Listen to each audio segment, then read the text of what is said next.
Hello and welcome back to my Slow English podcast. I'm Mehnaz.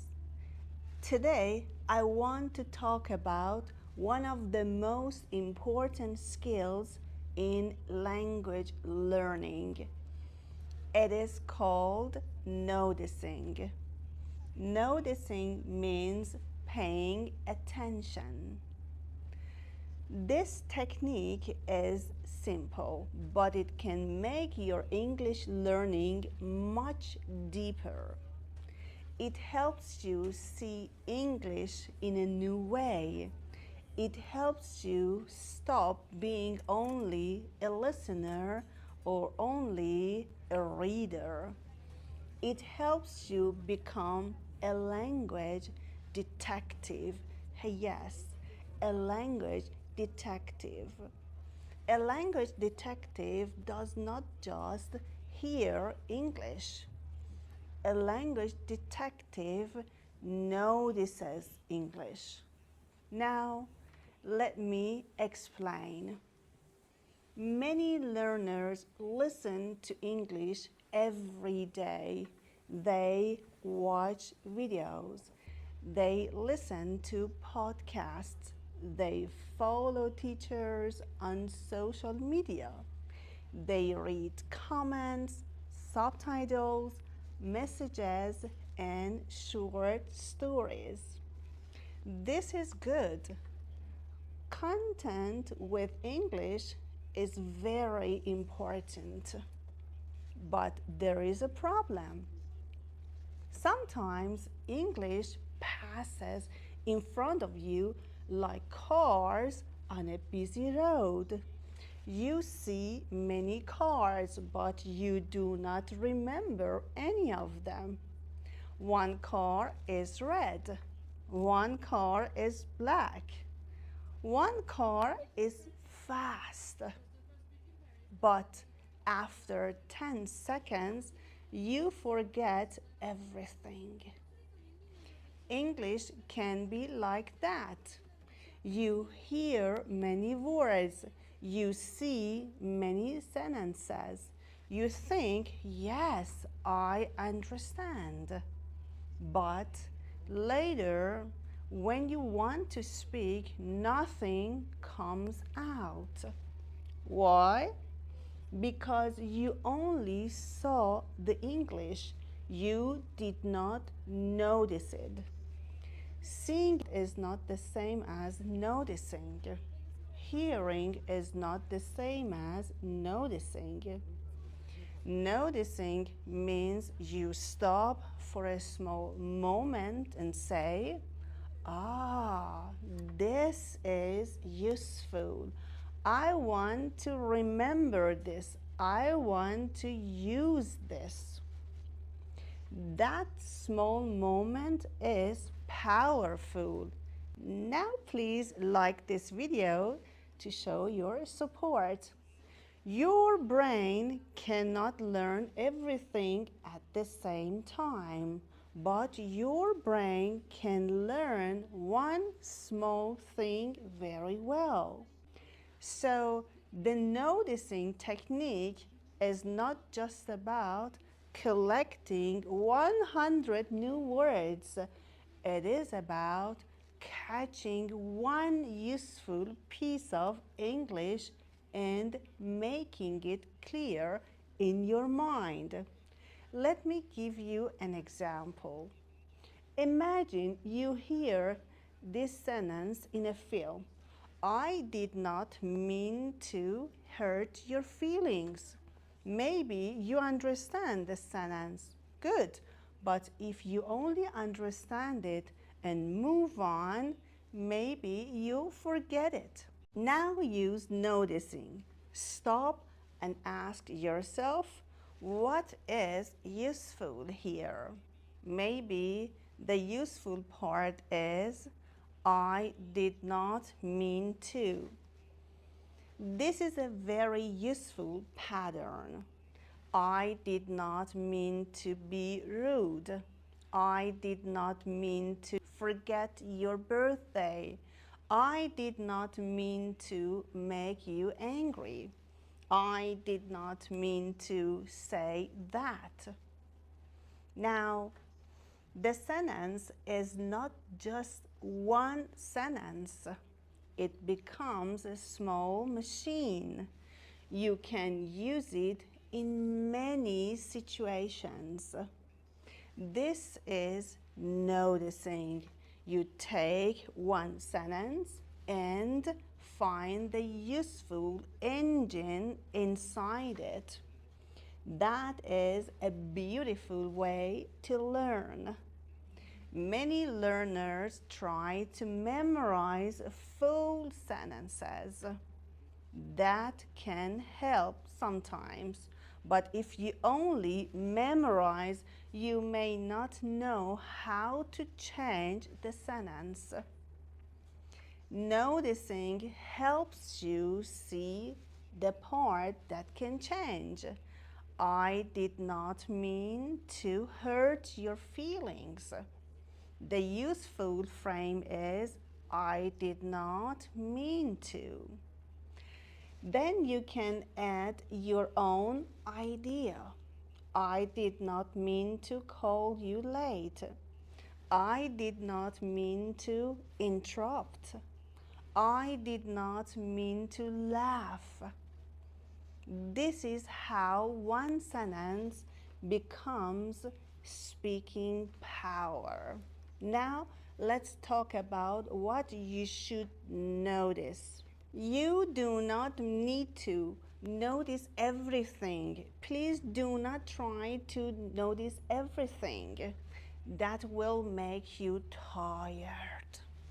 Notice three kinds of things. First, notice useful patterns. Second, notice small natural words. Third, notice how English is softer than direct translation. Let's start with useful patterns. A useful pattern is a sentence shape you can use again and again. For example, it is hard to. It is easy to. I am trying to. I was about to. I am not used to. I do not feel like. These patterns are more useful than many single words. I do not feel like cooking tonight. The useful pattern is I do not feel like. You can say, I do not feel like going out. I do not feel like talking. I do not feel like studying.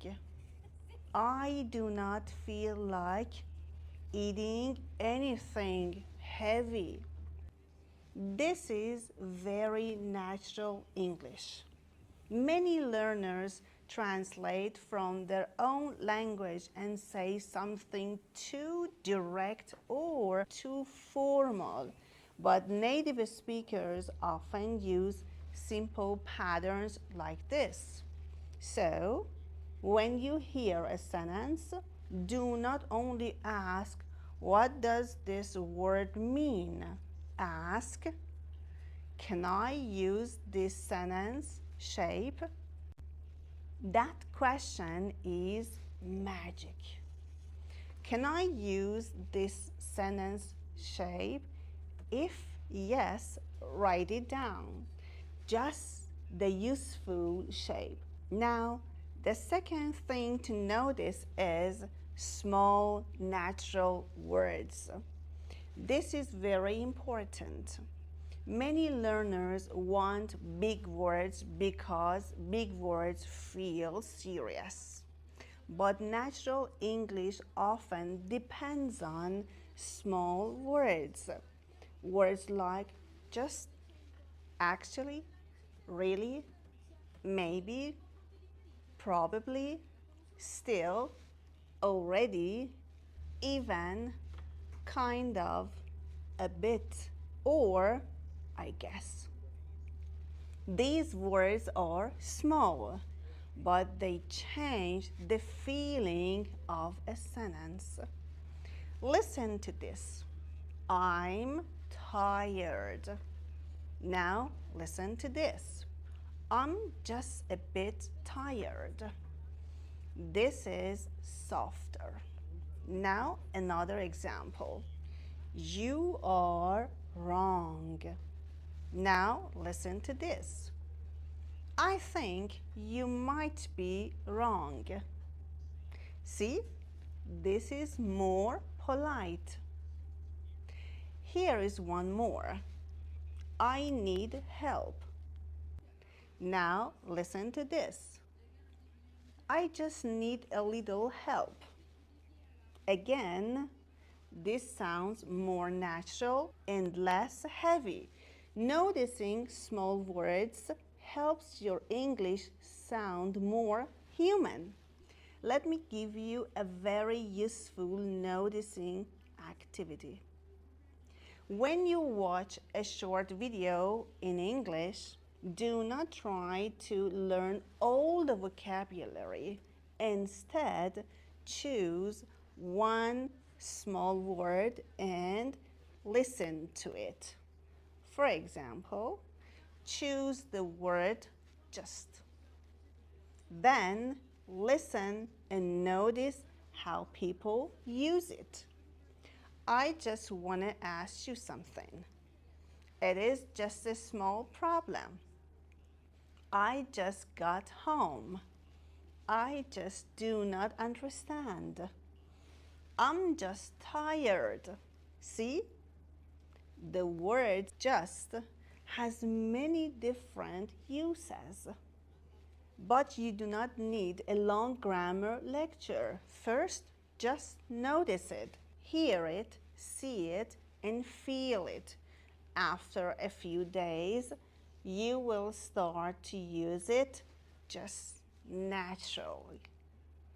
This is how children learn many things in their first language. They hear a small pattern again and again, then one day it comes out. They use it. The third thing to notice is soft English. What do I mean by soft English? I mean English that sounds polite, gentle, and natural. Many learners speak correctly, but their English sounds too strong.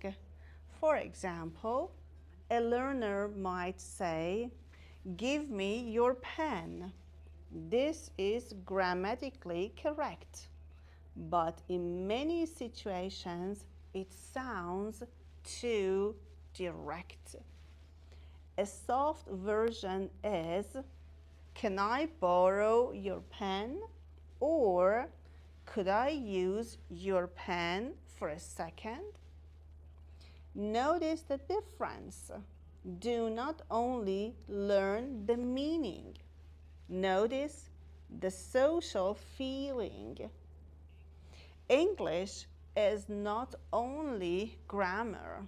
English is also connection. When you speak, you're not only giving information, you're also showing respect, friendliness, surprise, interest, or care.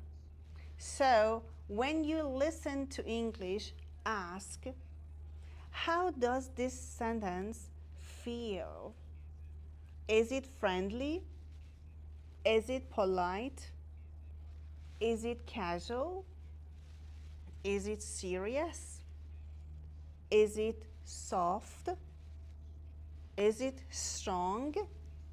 This is a new kind of noticing. Here is another example. I disagree. Or, I see what you mean, but I think. The second one is softer. It gives space before the disagreement. I see what you mean, but I think. This is very useful for speaking in real life. You do not want only correct English.